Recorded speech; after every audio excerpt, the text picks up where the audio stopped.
Baik, di sini saya akan menjelaskan mengenai hakikat manusia. Hakikat manusia, di mana manusia itu diciptakan oleh Tuhan yang dikasih akal dan pikiran. Manusia itu juga memiliki sifat yang bersosial tinggi, contohnya mampu bermasyarakat dengan masyarakat sekitar. Manusia itu sendiri adalah makhluk ciptaan Tuhan yang memiliki kelebihan dibandingkan makhluk ciptaan Tuhan yang lainnya. Yang seperti, yang pertama, manusia itu sebagai makhluk yang berpikir, yang dicerminkan oleh perilaku dan tindakan terhadap lingkungannya. Itu bisa disebut dengan Homo sapiens. Sedangkan yang kedua adalah manusia sebagai makhluk pembuat alat karena sadar akan keterbatasannya. Itu disebut sebagai Homo faber.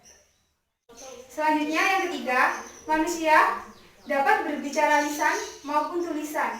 Itu bisa disebut sebagai Homo language. Manusia dapat hidup bermasyarakat dan berbudaya. Itu bisa disebut juga Homo humanis. Dan selanjutnya, manusia juga mampu mengadakan usaha. Itu bisa disebut dengan Homo ekonomi. Dan yang selanjutnya, manusia mempunyai keyakinan dan beragama. Itu bisa disebut dengan Homo religius. Kita melanjutkan dari presentasi pertama, yaitu tentang manusia memiliki rasa keingintahuan. Satu, mitos, yaitu kombinasi antara pengakuan dan kepercayaan.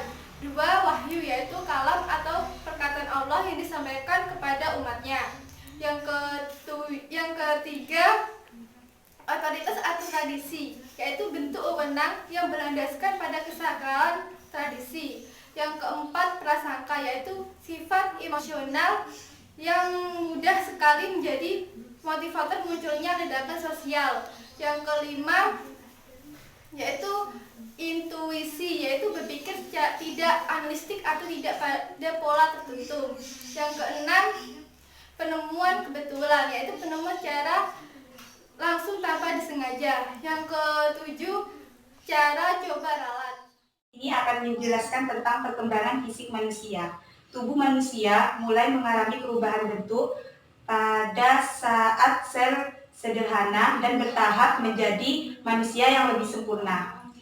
Dengan kromosom sel sperma dan kromosom sel telur.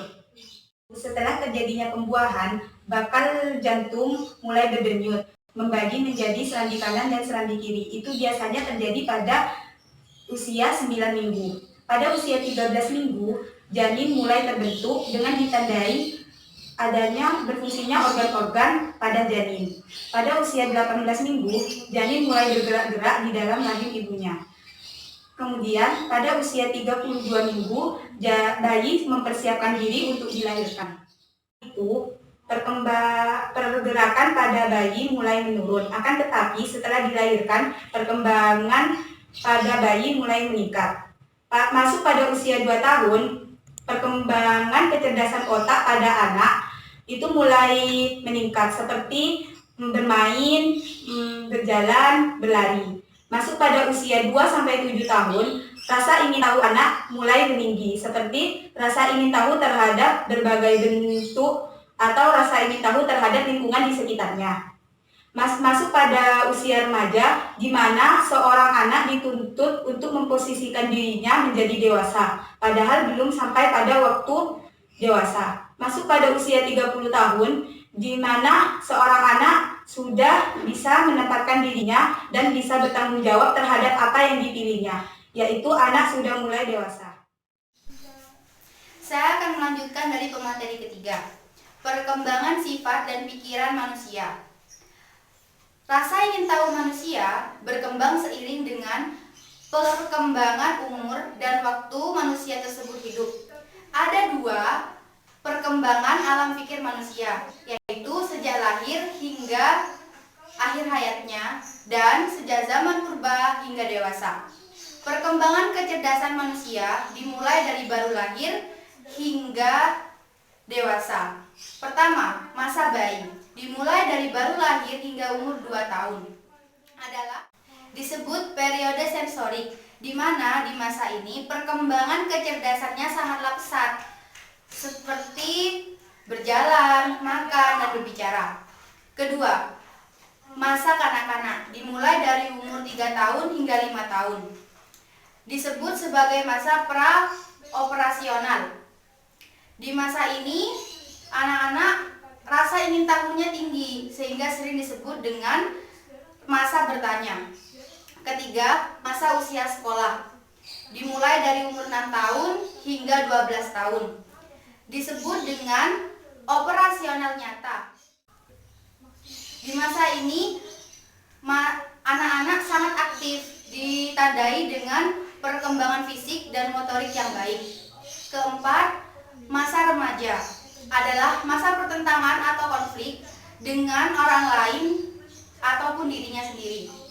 Kelima, masa dewasa dimulai dari umur di atas 20, yaitu ditandai dengan yang mandiri, individu yang dapat berdiri sendiri dan dapat bertanggung jawab. Di sini saya akan melanjutkan pemateri keempat, yaitu sejarah pengetahuan manusia. Sejarah pengetahuan manusia ada 3, yaitu tahap teologi, tahap filsafat, dan tahap positif. Tahap teologi adalah tahap di mana manusia berusaha mencari dan menemukan sebab awal dan tujuan akhir dari segala sesuatu, dan selalu dihubungkan dengan kekuatan gaib. Maksudnya di sini tuh manusia menganggap bahwa setiap gejala atau peristiwa dikuasai dan diatur oleh kekuatan dewa atau kekuatan gaib.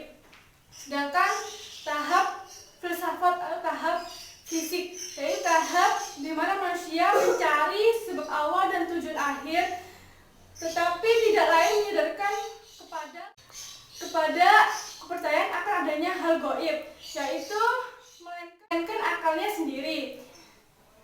Akal di mana manusia melakukan abstraksi guna menemukan hakikat segala sesuatu. Yang ketiga adalah tahap positif, yaitu tahap di mana manusia berpikir secara positif atas dasar pengetahuan yang telah dicapainya, berdasarkan kemampuan yang dikembangkan melalui pengamatan, percobaan, dan perbandingan.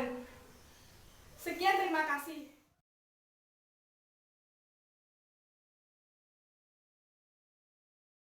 Demikian presentasi dari kami. Apabila ada kesalahan kata, mohon dimaafkan.